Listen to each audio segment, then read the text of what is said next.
रुद्रपुर से पूर्व विधायक राजकुमार ठुकराल ने प्रेस वार्ता की, जिसमें उन्होंने कहा कि मैं 2 बार में विधायक रह चुका हूं और इस बार का चुनाव लड़ने से मुझे कोई नहीं रोक सकता, क्योंकि मैं जनता के बीच में रहने वाला व्यक्ति हूं। मैं जनता का दुख दर्द समझता हूं। देहरादून के सहस्त्रधारा में जो आपदा आई थी उसमें 50 लोग बह गए थे और 27 शव बरामद हुए। सरकार में रहने वाले कुछ पापियों का पाप झलकता है। उन्होंने कहा कि पहले केदारनाथ और अब पूरे उत्तराखंड के अंदर दैवीय आपदा आई है। इसका कौन जिम्मेदार होगा? सरकार के कुछ चुनिंदा लोग पाप कर रहे हैं, लेकिन पूरे उत्तराखंड को उसे झेलना पड़ रहा है।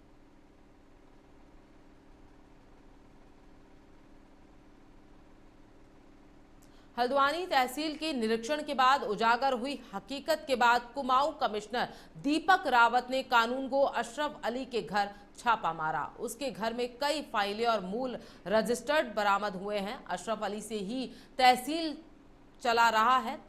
दस्तावेज घर में जमा करने को गंभीर लापरवाही मानते हुए कमिश्नर ने डीएम को जांच के निर्देश दिए हैं। यह भी सामने आया कि कानूनगो अशरफ अली पूर्व में भी विवादों में घिर चुका है।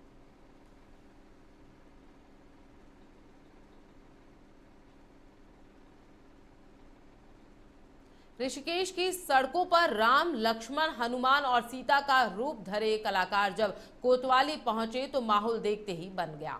मंच पर हर साल आस्था और परंपरा की मिसाल पेश करने वाले यह कलाकार आज खुद अपने हक के लिए सड़क पर उतर आए। मंगलवार को सुभाष बनखड़ी श्री राम लीला कमेटी की ओर से पारंपरिक राम बारात निकाली जानी थी। बारात रामलीला स्थल से नगर क्षेत्र तक जानी थी, लेकिन पुलिस प्रशासन से अनुमति नहीं मिलने पर कलाकार और पदाधिकारी भड़क उठे। कमेटी ने पदाधिकारियों ने मामले में सीएम पुष्कर सिंह धामी से हस्तक्षेप करने की मांग की है। उनका कहना है कि राम भक्त होने का दावा करने वाली सरकार को अब इस षड्यंत्र के खिलाफ कदम उठाना चाहिए। वहीं प्रशासन का कहना है कि दोनों पक्षों को अनुमति नहीं दी गई है और अगर शांति भंग हुई तो पुलिस सख्त कार्रवाई करेगी। अल्मोड़ा की रामलीला का इतिहास बहुत प्राचीन है। इसकी शुरुआत बद्रेश्वर मंदिर में 1860 में हुई थी, जो कुमाऊं क्षेत्र की सबसे पुरानी रामलीला मानी जाती है।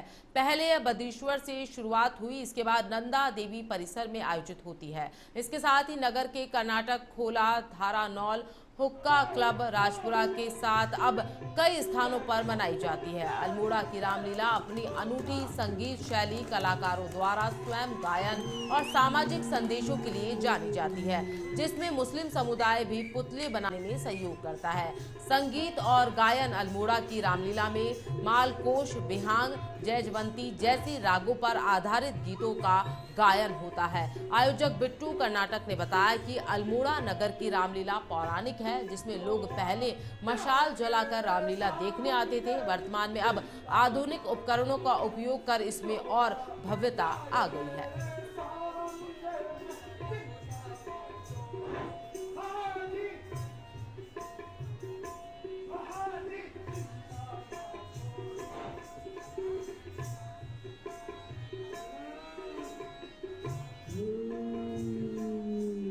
सामाजिक संदेशों के लिए जानी जाती है। इस कथा को सामाजिक संदेश के लिए यहाँ पर ख्याति प्राप्त है। आयोजक बिट्टू कर्नाटक ने बताया कि अल्मोड़ा नगर की रामलीला पौराणिक है, जिसमें लोग पहले मशाल जलाकर रामलीला देखने आते थे। वर्तमान में अब आधुनिक उपकरणों का उपयोग कर इसमें और ज्यादा भव्यता आ गई है।